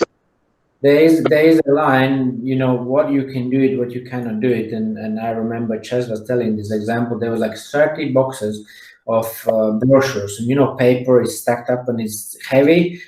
30 boxes moving, it just takes time, and you just have, in this kind of situation, you have to say, I would like to make great images, but this box is just too heavy. It's just too much. If you don't mind to do it, I can take a picture. At the end of the day, we are the photographers. If they have booked some decluttering, and if that doesn't take the whole day, we can do it. But we have to draw a line: what is too much and what is not, because we want to move furniture around and the rest of the things. I have had the situations where we go on the property and then you have asked, can you move beds around? Yeah, the home staging companies. Yeah, you just have to say sorry, but I cannot do it. I have limited time for the photo shoot. I can revisit if you have moved the beds in another day, or we can just shoot it as it is. Eventually, they have to prepare the property for a shoot, but not always it happens. Especially with those home staging people, you have to be very, very careful. Home staging people, what do? They always, I would say, they just spend time on unnecessary things, and they just make the bed and make the bed and make the bed, and then you take a picture, and then they again make the bed for another 10 times, and you make a picture, and then they make another 10 times the bed. It's just, they have to be a little bit organized, because we are not paid for full day's work. Yeah, we are there to do the job, so we complete the job, and that's our task. And home staging task is to stage the property. Yeah, and we work together with them, but we have to be aware of the time limit, how much time we allocate for each shot, and we should determine when we actually go and speak to the clients what is that we offer. Yeah. Okay, Martin, now you find an opportunity how to unmute. Yeah. I think it's probably what you touched on before, is just being really clear on the brief, what's expected from you, like what the agreement is, like this number of photos and the specifics of I will give you A, B, C, D, and just following the brief, so you know exactly what they want and they understand that you're there to do a specific job, and then hopefully there's no misunderstandings. Yeah, and to keep to it, what you have promised to keep to it, that's very important. Yeah, because the how you call it, I was studying business college, and they said the definition of economics is so it's a study of how to achieve unlimited desires with limited resources. Yeah, and that's what happened. People have unlimited desires. I wanted this, I wanted this, I wanted this, I want to edit out this, the cables, I want to edit out all this, but it takes time. So I'm not saying don't do it, but you just calculate how much time it takes and just offer them, would you like me to do it, this is going to be the price, or would you like to do it yourself, and then you don't have to pay? Because eventually we don't ask anybody, give me your money. We just saying, look, we can help you and we're going to spend our time, would you like us to do so? Daniel, maybe some tips and tricks about your experience. What have you came across? Well, something else we mentioned from the Martin, then you have to create the plan and you have to follow your plan. And this is sometimes the things may be not necessary, but that help in be consistent and help in general. It'll makes your life easier. So yeah, as you're aware of property photography, I'm a newbie. I'm just learning about that, so I don't have much experience to share particular field. However, I've been for past year in the inventory in the property industry, doing inventories, and also being present on those meetings you mentioned. So doing like event photography, and yeah, it's about consistency, everything, and transparency and presence. That's what some keys for success we shall learn so far. Yeah, man, I remember you have some situations with clients as well where they were offended about some things that they didn't do properly. Or no, this is every day. That's a daily basis. They checking the limits. They push you to the limits. They try to treat you and threaten you. Then they leave, but they never do. If you know you do a good job and you stand by yourself, you stand by the position. If you know your value, sooner or later they will know your value too, and they will appreciate in the long term. I remember you were telling the first time the situation where they were asking you to do something, and then you said, "Oh, let me check with the office." Oh yeah, I was new, and they didn't know, yeah, what kind of communication level we have, and yeah, they just like, oh, they book one job, but they want some extra, which is for extra charges, and they definitely knew it, and they try, but can you do it? It's just easy, yeah, like do it. I said, yeah, it's not a problem, it's easy, I can do it, but the procedure is I need to confirm and check with my office, yeah, and as I'm aware, that wasn't actually booked in. And then, yeah, do it. Like it's okay, I can do it for you. And then the moment I realized I really taking actions and I really follow the rules, they got scared. They said, oh no, they didn't ask it. No, it's fine. I don't need it. It's all right. Yeah, just yeah. That Yeah. was So some of the first experience. Yeah, just yeah. So the situation was they were asking to do something extra. He said, "Oh, you would like me to do extra? Just give a call to office. Ask them, is that all right?" And they were going to confirm. And then they said, "No, oh, we don't need it. Oh, that's fine." So what it is, they try to get things for free, but when you go the route, and let's say in our situation where we have administrators, and then they ask them to send an email, because then based on this we can charge the invoice, yeah, because whatever you discuss over the phone or the property, they say, oh, but the photographer, he just wanted to do it himself, and then what do you do? And then in this case they just change quickly to, oh no, I don't need it, just it's very easy, they just try and test the limits out. Yeah. David, maybe you can share something. David, sorry. Yeah.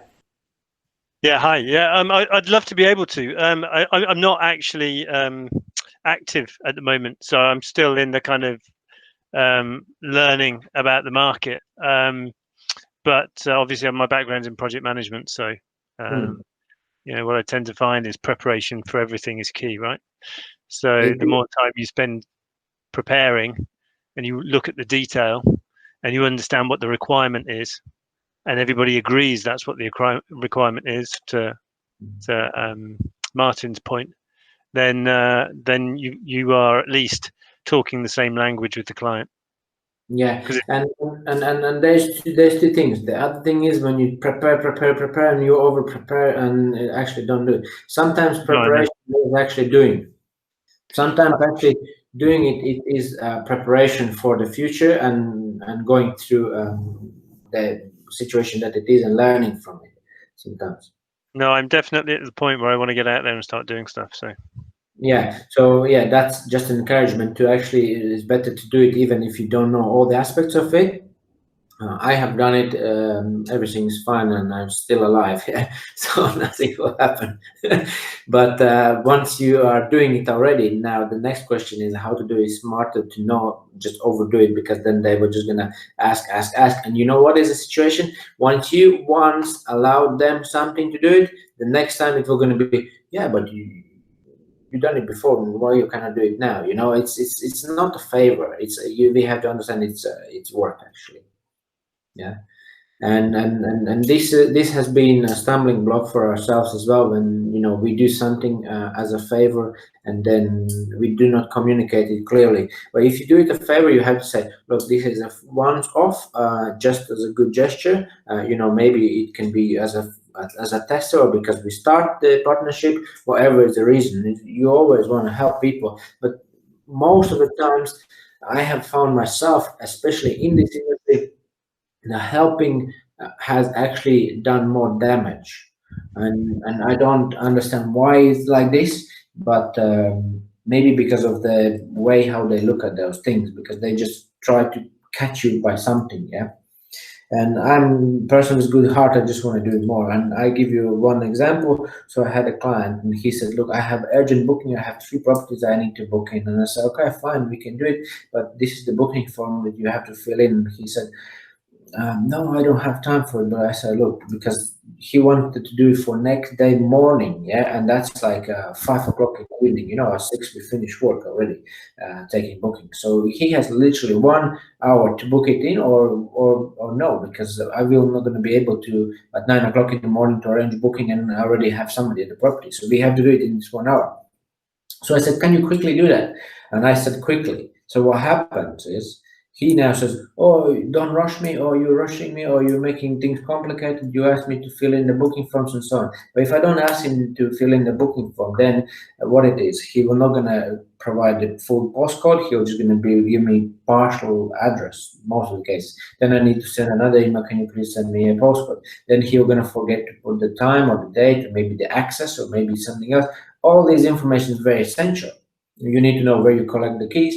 You need to know the address where you collect the keys. You need to know who you're meeting if you're meeting somebody, and maybe the phone number. You need to know actually where you're going to the property and the full address and the full postcode. Now, before the meeting started, Vivita was sharing a story. How long, Vivita, was the property that you were looking for? 40 minutes. You see? 40 minutes. How did you resolve this? I called to my office. The office reached the agent, and the office gave me the agent's number. I called the agent, and the agent called me, and he guided me until the flat. So yeah. Okay. So you at least have this communication, the agent's number through the office, or whatever, you have this. But if, let's say, office don't have this information, let's say if you take the booking yourself and you are the office and you are the photographer, you're one-man band, yeah. And now all of a sudden you have missing details and you are at somewhere and looking for property in postcode and the address doesn't match, and even then somebody's on the phone and guiding you where to go, and it still takes 40 minutes. Maybe you have another booking or whatever, and then if you cancel, he'll be frustrated. It's a big mess. So to avoid this, he's like, you provide these details. If you don't provide the details, we cannot do it. We cannot book it in. But because to do it quickly and to book in that agent 3 properties, now he got offended and he said, I'm not going to work with you anymore. So what I tried to do is to book those 3 jobs quickly because he said it's urgent. But at the end of the day, I end up being in a situation where he don't want to work with me. Now I needed to say, look, you can fill in the booking form now. Yeah. If you don't have time to do it, no rush. Don't worry. We can do it another day. But because I said, oh, can you do it quickly? Just this word that I told the client that he needs to do something quickly, he got offended. Don't worry. After 5 days, he booked those jobs. He was all right. And he wasn't urgent anymore. He was just urgent at that time. Then he made a big mess, a lot of emails exchanging about how he's feeling and how I'm feeling. And then when we had this conversation 5 days later, he had this job booked in. It was one of his stuff because he's just an older man in the office. He wasn't familiar with computers and all these things. So this is the case. We're not going to make everybody happy. Yeah. Voyage, maybe you can share something that you have some experience in the property industry. You said you want to start in property photography, and maybe you can share some other experience that you have had in the architecture. Voyage? All right. Voyage is maybe not here around, or maybe don't know how to unmute, but that's all right. If you can do it, you can do it later on. So Jocelyn, are you here? Yes, I am. Nice to hear you. Thank you. I don't have much experience, actually. I've started off doing landscapes, which is what I really love, but it's just hard to sell. Then I started doing people because I'm very involved in dancing and the gym. So I got people from there asking me to take photographs. Got sick of that as well. People were just complaining, I look fat, I look this, I look that, thinking too much hard work. And then through property meetups and networks that I go to, I started just meeting people, and I said, that I do some photography. So I started doing some property photography, and I just found it really easy. I've been working with mostly serviced accommodation people. So the flats that I've photographed have also always been clean. There's nothing I had to do. Some of them I had to stage, so I just brought a bottle of wine, put some glasses there, organised the plates just to make it look homey. They had the key in a key lock, so I just gave me the address, the key lock. I got the key out. I let myself in. I let myself out. I didn't have to worry about keys or anything. And I just found it really simple, really. And nobody complained that they looked too fat or too this. So I just thinking, Is this noise important? Just one moment, guys, please. I'm just on the phone. One moment. So I just found it really easy, and I'm thinking, I think this is the path that I want to take. Just, you know, property is just easy. It's simple, and I just bought myself a lens. What do you call it? Yeah, lens. Yeah. The special one for yeah. What it is? Yes, one of those. And I haven't used it yet, so I'm just trying to pick up some work. You know, just to build a portfolio really with the new lens. All right. And then what lens it is? Don't remember it. Then don't worry, it's fine. We may touch in some other meeting, maybe the equipment as well if you want.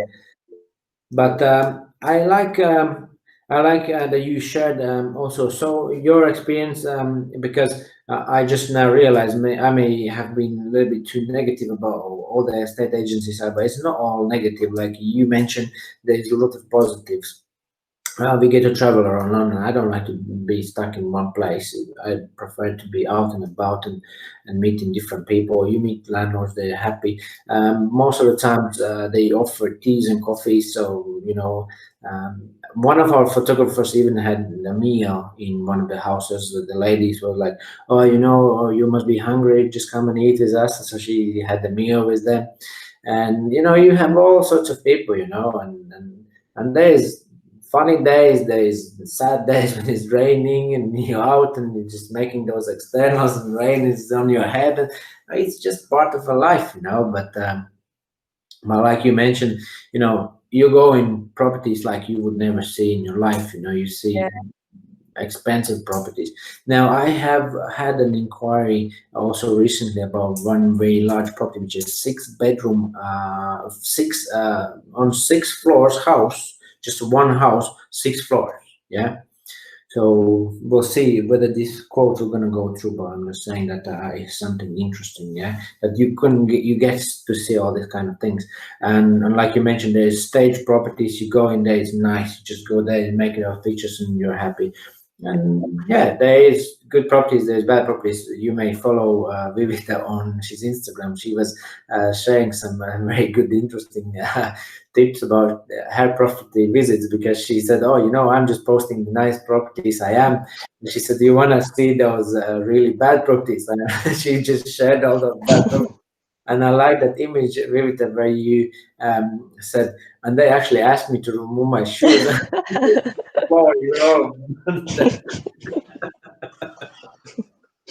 Yeah, it was very dirty property where I was.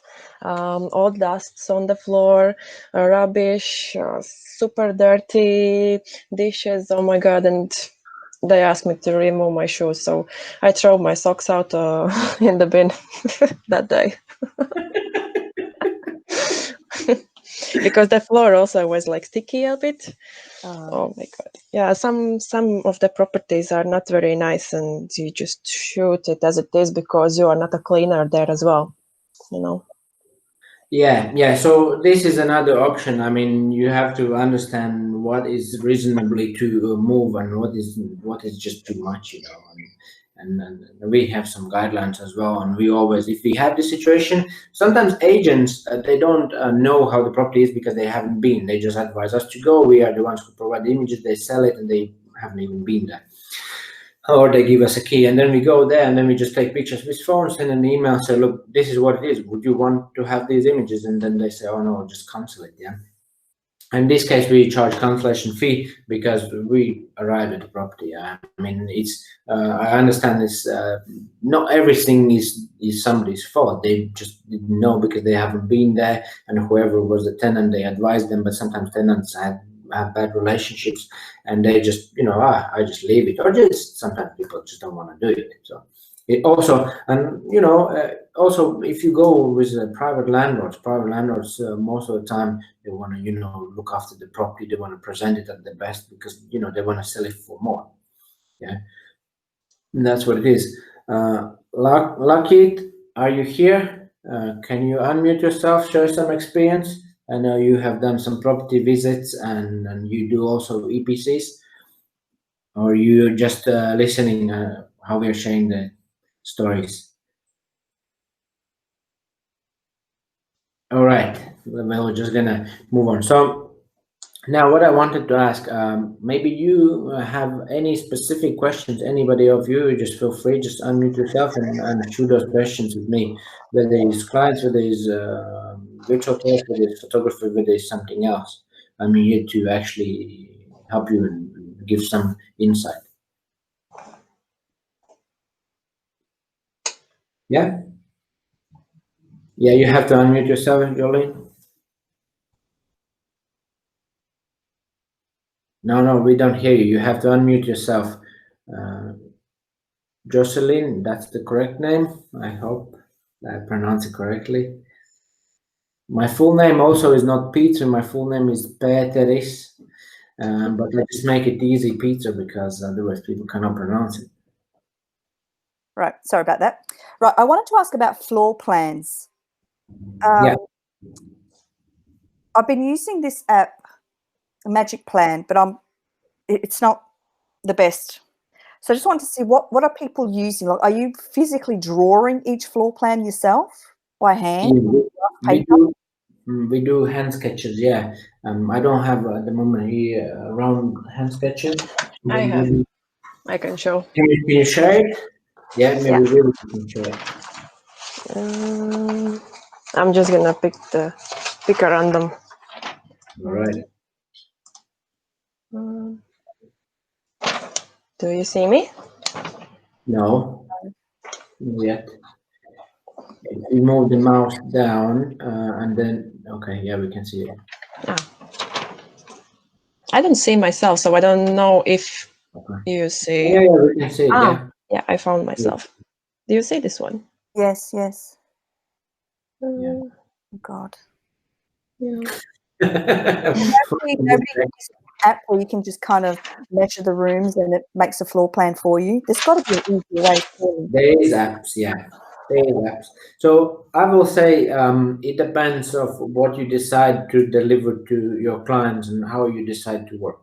And we have our own standards, how we provide the work to our clients, and we do measure by hand, because then after we have a team who redraws these drawings in CAD.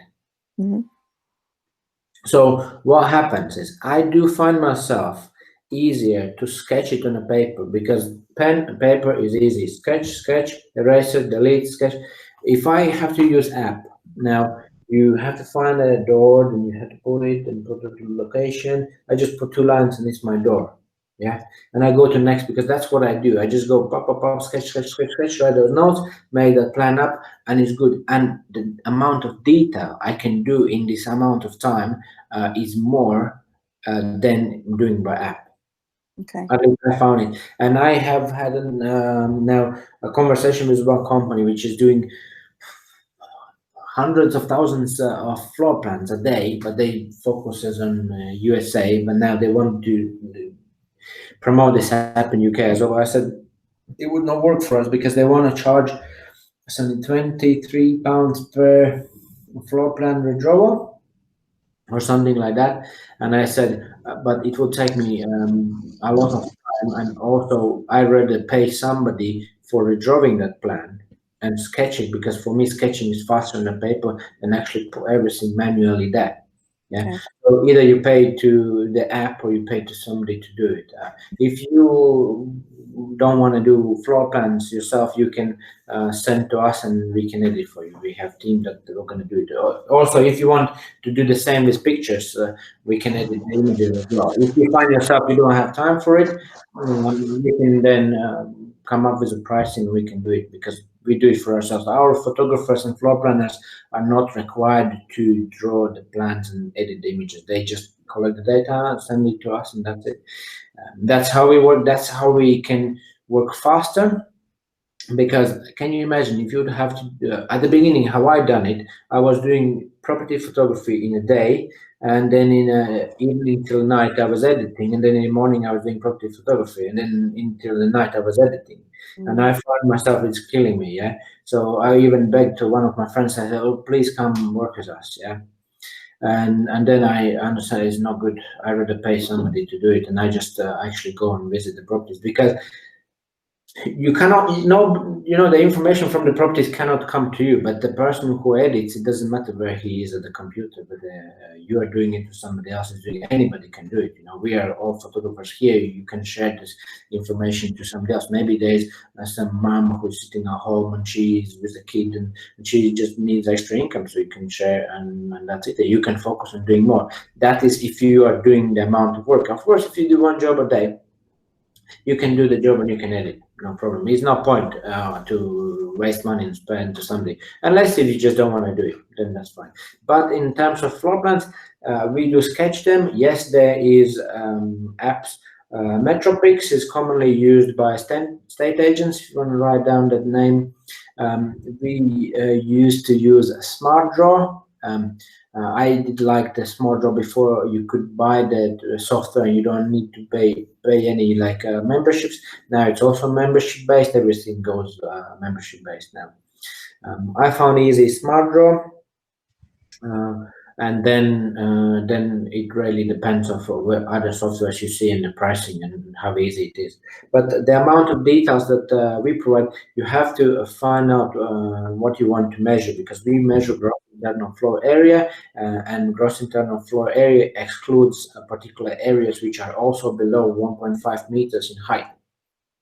So most of those apps that you just use by phone, they will not be. You're not going to have option to exclude some areas, and then you have the gross internal floor area a little bit higher than it is actually. You can use it because it still is a part of a property, but you cannot use it. And then also in those apps, some of them mostly are based to just measure interior, because exteriors we also include in our floor plans, like gardens and driveways. Gardens and driveways is not that detailed. It's more like width and length. Maybe if it's at the angle, to somehow to determine the angle. So that's what we do. But hand sketching may sound difficult, but when you do it, it's not the same like driving a bicycle. When you learn, it's difficult, but when you're driving, it's not. People drive it on one wheel and without the hands. I don't know how to do it, but it's the same story.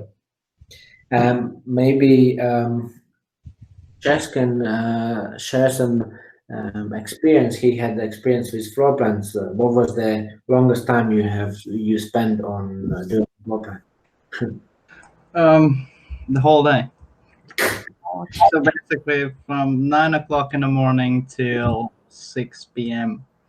with 2 people helping me. Yeah, but now how long would it take you to do it? Probably an hour.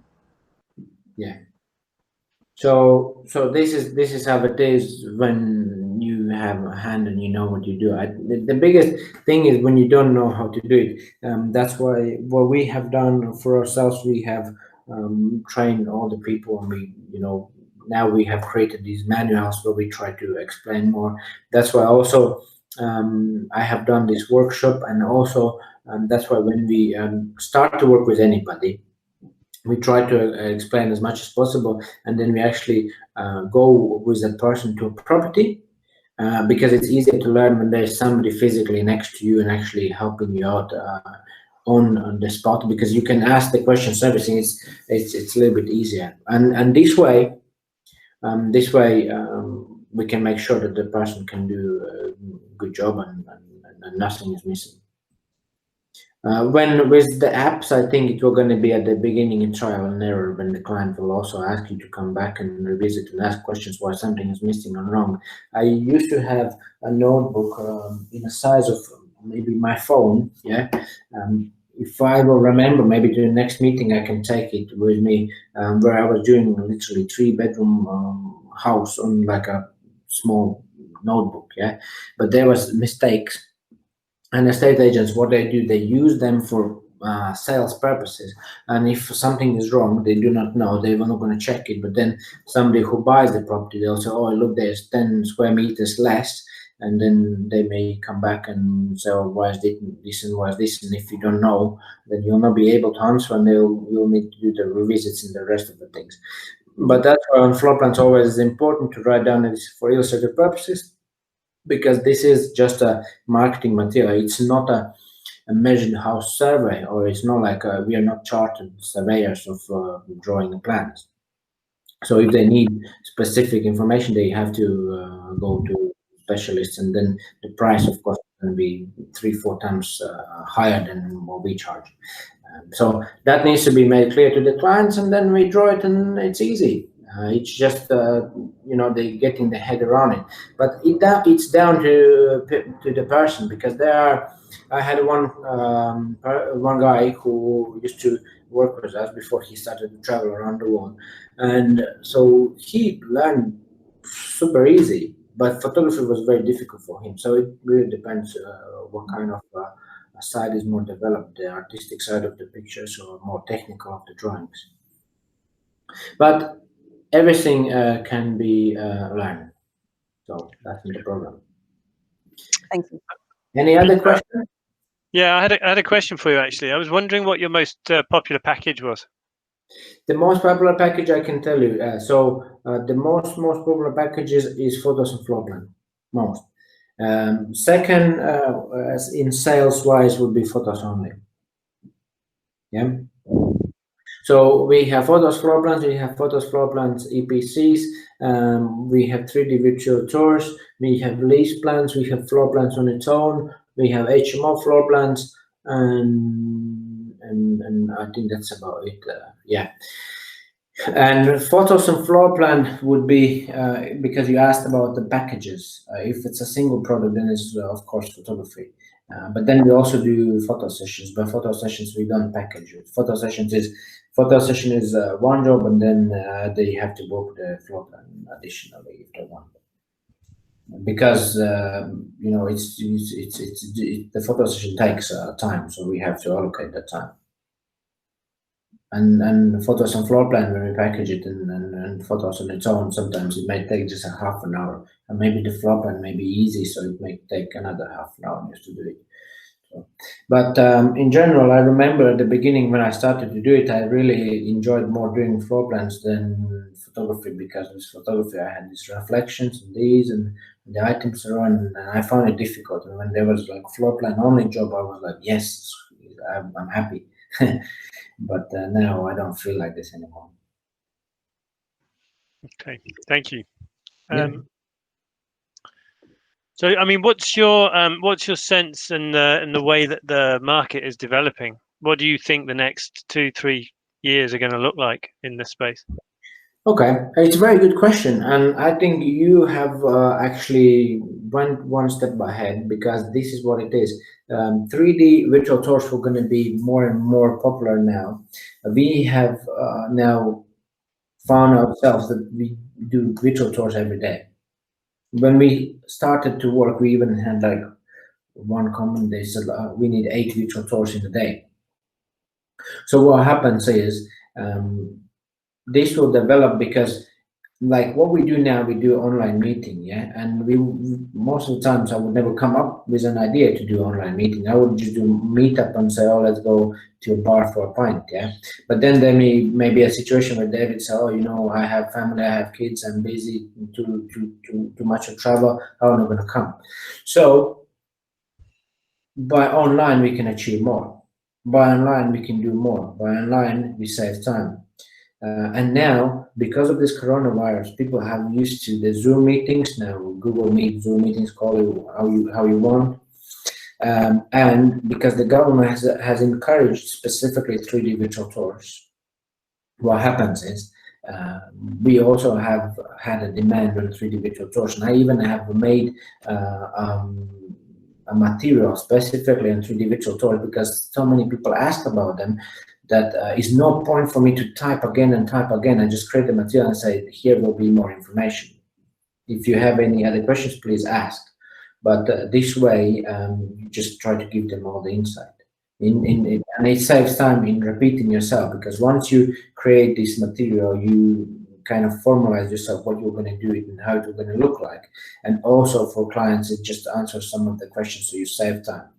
And in terms of the 3D virtual tours, I wanted to say, I can share the screen, yeah? 1 second.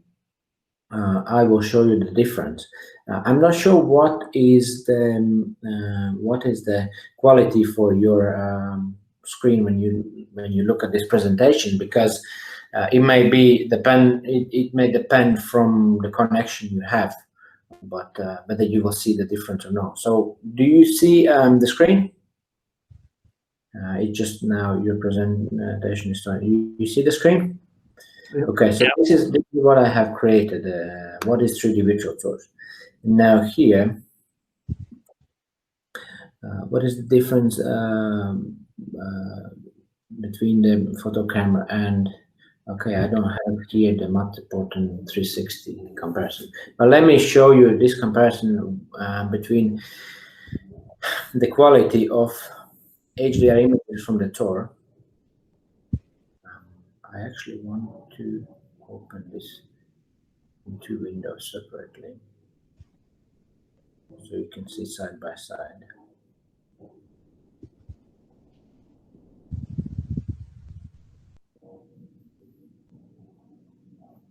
So these are the images. Close.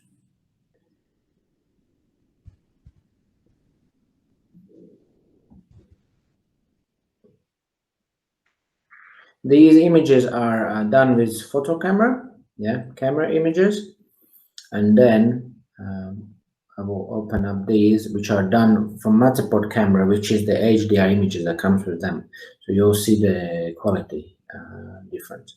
And then maybe before next meet, we can arrange, I share you the information of how, what is the difference between the 360 and the multi-port if you want.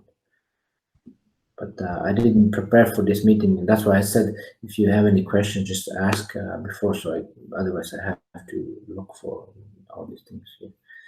And where is this?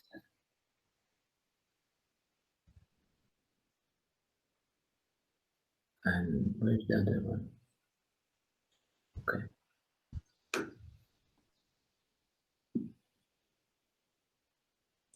Okay, so let's try to find the same image in both of them. Do we have this angle? Okay, so let's, for example, we look at this. This is the picture done with professional camera and with flash, and this is done with the HDR from the multi-port camera, which is the high quality 3D virtual source. And we do see the amount of detail. It depends on your quality of internet, of course. You would see the grain here, and you would not see the grain here. Yeah. Maybe I show you in the areas where there is less light. Okay, this would be a similar angle. Yeah. And we have more control over light when we use the camera. So let's look at this bedroom. We should have this bedroom in that shot as well.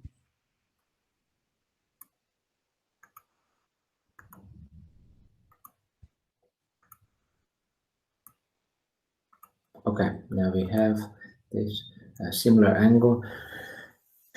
If your internet connection doesn't show very sharp images, you're not going to see the difference, but I hope you see the lighting difference, that this wall is quite bright and everything is equally lit, and you see all this information. Here, everything's HDR, it just comes from the window. This becomes dark, and if there is not enough light, then it just becomes even more darker than actually on this shot.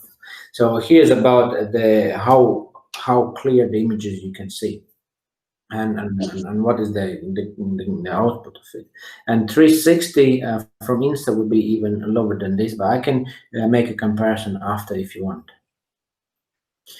I don't know. Did you David? Did you see the difference, or you didn't see it because of the internet? I can see a slight difference. Yeah, I think the Matterport stuff's on the left, right? Yeah. So, and you were saying that was a standard DSLR on the right hand side? Yeah. I think it's 6D, Canon 6D. So any full frame camera, I'm not particular about the models. I would say I am Canon person, but I would say Nikon D810 is the best that I have been working with property photography, and I have both of the cameras. But if I go to property, I was gonna say take 6D with me. I don't know. Maybe I'm just focused on this Canon. I don't know for what reason, but yeah. Any other questions anybody has? Because we are closing to the end of the meeting. If you don't have any questions, then we can leave for the next time. If you have questions, those who have to run, feel free to run. I'm here. We can still catch up a little bit if you want. What I wanted to share here in the chat, I wanted to share the next meeting that we're going to do on the 16th. So I don't want to do it too often because I simply don't have time as well for all this. But I think it's a good opportunity to kind of share the experience and learn from each other. And if you have questions, like David now had the questions, or anything else, I would appreciate that if you just write those questions in advance. I can prepare material. I can prepare, samples. I can share those samples. We can discuss maybe if the internet is not that great, and then from there we can actually, better understand. So I have put a link in the chat box. If you see that, it will going to be for the next meeting, and the next meeting will going to be on the 16th of June. And I thought maybe to do it a little bit later, from 7 p.m. till 9 p.m. What do you guys think? 6:30 or 7 is better? 7 p.m. for me, I think. Yeah. I thought as well. So let's. Yeah, what did you say? 7. All right, very good. Yeah, so I think, then we can finish our work, we can do whatever we need to do, and then in the evening we can actually meet up again. So feel free to leave if you need. We can meet up again in a few weeks' time. If you have any questions, please, in the Meetup group, just write those questions. I will prepare the material and we can take it from there. But I'm here for another half an hour if anybody have any questions.